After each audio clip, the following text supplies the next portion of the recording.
बात कही गई कि भाई भारत और इंडिया में को लेकर भी डिबेट शुरू हो गया कि ये नाम ही पहली बात ऐसा है कि ये बीजेपी को ध्वस्त कर देगा और इंडिया का मतलब ये है कि अब बीजेपी का पत्ता साफ हो गया। उसके ही ठीक कुछ महीनों के बाद में 3-5 राज्यों के चुनाव आते हैं जिसमें कांग्रेस पार्टी लगातार ये दम भरती है कि भाई हमारे सामने कोई नहीं, चाहे वो सपा हो, आम आदमी पार्टी हो, जेडीयू हो या कोई भी दल हो, हम अकेले चुनाव लड़ेंगे, किसी को एक भी सीट।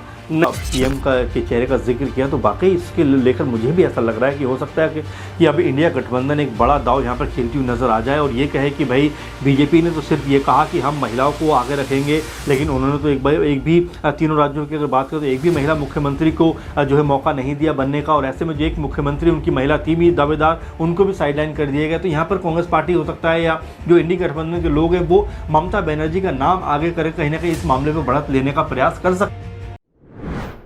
नमस्कार, मैं दौलत शर्मा और आप देखना शुरू कर चुके हैं SPN9 न्यूज़ और स्वागत है आपका हमारे इस खास प्रोग्राम सिंहासन 2024 का। आप समझ गए होंगे कि यहाँ पर हम 2024 के चुनावों की बात करने वाले हैं। 2024 से पहले ही 2023 में 2024 के चुनावों को लेकर कई बड़े विवाद खड़े हुए जो बीजेपी को कहीं ना कहीं बड़ी चिंता में डाल सकते हैं। पहलवानों का प्रदर्शन यहाँ पर हुआ और 2023 से पहले हमने देखा कि किसानों का आंदोलन यहाँ पर हुआ और हमने कई सारी ऐसी चीज़ें देखी जो मोदी सरकार के खिलाफ जाती हैं। 2019 का वो पुलवामा आपको याद होगा अटैक, किस तरीके से हमारे 41 जवान शहीद होते हैं और उसके ऊपर यहाँ पर एक खुलासा जो राज्यपाल वहाँ के रह चुके हैं वही एक बड़ा खुलासा करते हैं। सत्यपाल मलिक उनका नाम है। वो कहते हैं कि ये कोई यहाँ पर हमला जो है इंटेलिजेंस की जानकारी में नहीं था, यानी इंटेलिजेंस यहाँ पर फेल हुआ और यहाँ पर पूरी तरीके से कई लापरवाहियाँ बरती गई और इसको कांग्रेस ने कुछ इस तरीके से बुनाया कि सब बीजेपी के खिलाफ जाता हुआ नजर आ रहा है। और अब उसके बाद 2023 में ही इंडिया गठबंधन का ऐलान हुआ कि लोकसभा चुनाव में बीजेपी को चुनौती देने के लिए कई सारे जो छोटे छोटे घटक दल हैं वो मिलकर एक इंडिया अलायंस बनाएंगे और बीजेपी को टक्कर देंगे। आखिर क्यों ये नौबत आई कि यहाँ पर इंडिया अलायंस बनाना पड़ा और क्यों आखिर ये नौबत आई कि इंडिया अलायंस विधानसभा चुनाव में ही चौपट होता हुआ दिखाई दिया। और इसी वजह से कहा जा रहा है कि जो 19 दिसंबर को मीटिंग होनी है उसमें कई बड़े विवाद तो इंडिया अलायंस के अंदर ही होने वाले हैं।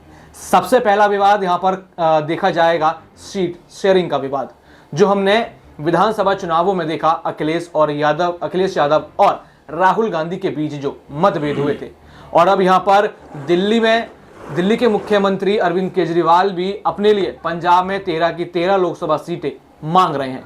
तो यहाँ पर देखने वाली बात होगी कि लोकसभा में कांग्रेस किस तरीके से इंडिया अलायंस के तहत अपने घटक दलों को रिस्पॉन्स करती है। कहीं ये इंडिया अलायंस जो है जहां सोचा जा रहा है कि बीजेपी को बड़ी टक्कर दी जाएगी, क्या पता यहाँ पर इंडिया अलायंस ही ध्वस्त हो जाए।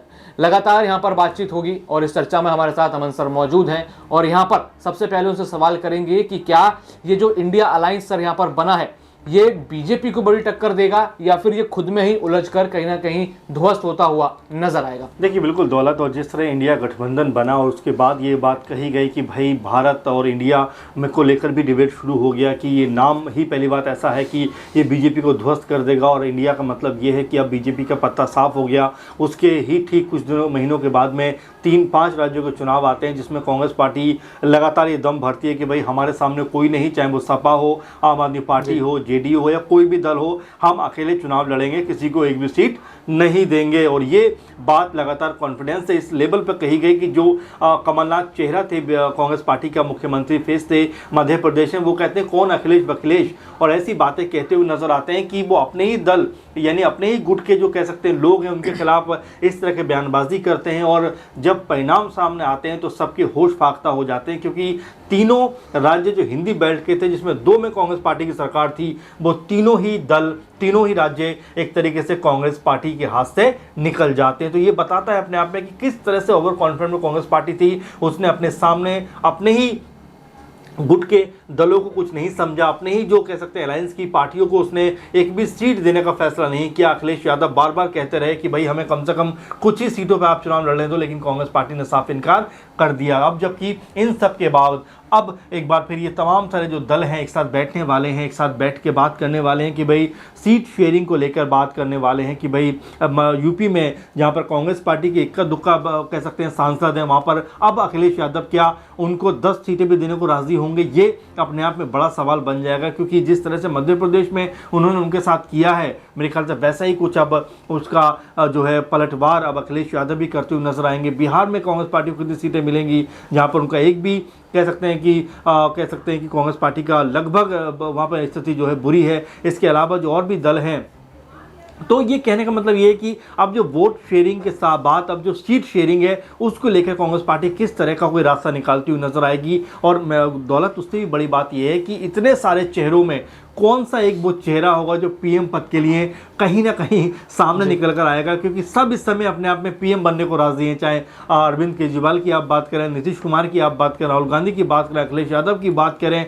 ऐसे तमाम सारे नाम हैं। और जो लगातार खुद को पीएम बनाने की सबसे आगे की होड़ में नजर आते हैं। ममता बनर्जी तो आज अखिलेश जो है कह सकते हैं कि आम आदमी पार्टी के जो मुखिया हैं केजरीवाल, अरविंद केजरीवाल, उनसे बात कर रही हैं। यानी कि हो सकता है कि कोई संभावना बने कि ममता बनर्जी अपने पक्ष में पूरा माहौल करना चाहती हूं कि भाई मैं जो हूं वो पीएम पद की दावेदार हूं। तो ऐसे में कई तरह के सवाल हैं, कई तरह के कयास हैं कि क्या वाकई यहाँ से जो इंडी गठबंधन है ये आगे बढ़ता हुआ नजर आएगा, क्या वाकई उनके बीच में जो अब तक तलखियाँ थीं, अब तक जो कह सकते हैं दूरियाँ थीं, क्या वो और ज़्यादा बढ़ जाएंगी, या फिर इन तमाम दूरियों को, तमाम तलखियों को भुलाते हुए सब के सब एक साथ मिलकर कहीं ना कहीं मजबूत तरीके से आगे बढ़ते हुए नजर आएंगे। तो कई तरह की कह सकते हैं अभी कयासबाजियों को लेकर अटकलें हैं। लेकिन फिलहाल ये कहना कि इंडी गठबंधन में सब कुछ ठीक है, मुझे नहीं लगता कि ऐसा होने वाला है। क्योंकि कई लोगों की नाराजगी निकल कर सामने आ रही है। हालांकि आज कई सारे नेता जो है दिल्ली पहुंच रहे हैं, चाहे नीतीश कुमार हो, चाहे ममता बनर्जी पहुंचने वाली हों, और भी जो कई दिग्गज नेता हैं वो आज पहुंच जाएंगे। कल इनकी मीटिंग है 19 दिसंबर को। तो ऐसे में आज बहुत सारे हलचलें देखने को मिलेंगी। और दौलत, एक अपडेट और भी है इसमें बड़ी कि 20 तारीख को ममता बनर्जी पीएम मोदी से भी मुलाकात करने वाली हैं। यानी कि आप समझ सकते हैं कि ममता बनर्जी अपने दोनों जो तराजू के कह सकते हैं पलड़े हैं वो उनको एक बैलेंस पर रखना चाहती हैं कि अगर कांग्रेस पार्टी या तो यूँ कहें कि पूरे इंडी गठबंधन ने उनको ज़रा सा भी इग्नोर किया तो वो ये बताना भी चाहती होंगी कि मेरे लिए रास्ता खुला हुआ है और बीजेपी के साथ भी मैं जा सकती हूँ। कहीं ना कहीं इस तरह के उनके मिलने के क्योंकि पॉलिटिकल मामलों में कोई भी चीज़ बिना वजह नहीं होती। अगर वो उनसे मुलाकात कर रही हैं तो उसका भी कोई ना कोई मायने है। फिलहाल जिस तरह से हम देख रहे हैं कि तमाम सारे नेता आज इंडी गठबंधन के दिल्ली पहुँच रहे हैं और अब इस बैठक में क्या कोई पीएम पद के चेहरे पर मोहर लगेगी, कौन सा वो चेहरा होगा जो पीएम मोदी के सामने खड़ा होता हुआ नजर आएगा, और क्या उसको सर्वसम्मति से चुना जाएगा या आपस में जो मतभेद एक बार फिर से उभर के सामने आ जाएंगे,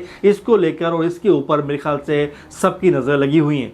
बिल्कुल सर। और यहाँ पर एक अगला सवाल लेंगे और काफ़ी शॉर्ट में से खत्म करेंगे कि क्या अभी हमने देखा कि पी चिदम्बरम ने एक प्रेस कॉन्फ्रेंस करी, उन्होंने कहा कि जो बीजेपी है चुनाव ऐसे लड़ती है कि मानो आखिरी चुनाव हो, यानी सारी जी जान जो है झोंक देती है। और वो ये भी कहते हुए नजर आए कि कांग्रेस आला कमान जो है कुछ दिक्कतें हैं उनके अंदर, उसे पहले ठीक करे। और आपने जहां तक कहा कि प्रधानमंत्री पद के लिए कौन सा नाम आएगा, हम क्या यहाँ महिला प्रधानमंत्री देख सकते हैं, जैसे हमने पहले भी चर्चा करी थी 3M की, ममता, मोदी, मायावती, क्या वो देखने को हमें मिल सकता है? या फिर यहाँ पर इसमें ही एक सवाल रहेगा कि एनडीए को कितनी बड़ी टक्कर यहाँ पर इंडिया अलायंस दे सकती है? देखिए, बिल्कुल आपने महिला पीएम के चेहरे का जिक्र किया, तो वाकई इसके लेकर मुझे भी ऐसा लग रहा है कि हो सकता है कि अब इंडिया गठबंधन एक बड़ा दाव यहाँ पर खेलती हुई नजर आ जाए और ये कहे कि भाई बीजेपी ने तो सिर्फ ये कहा कि हम महिलाओं को आगे रखेंगे, लेकिन उन्होंने तो एक भी तीनों राज्यों की अगर बात करें तो एक भी महिला मुख्यमंत्री को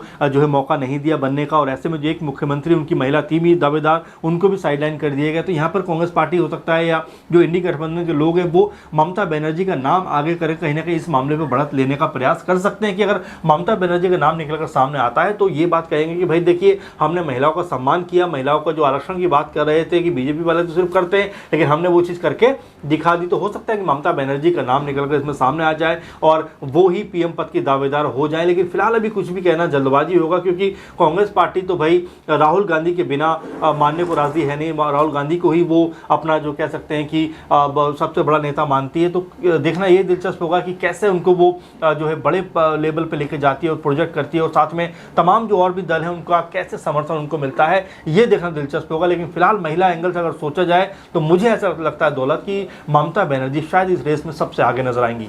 बिल्कुल, यहाँ पर कयास बहुत सारे लगाए जा रहे हैं। यहाँ पर कहा जा रहा है कि महिला प्रधानमंत्री होंगी तो आखिर वो कौन सा नाम होगा।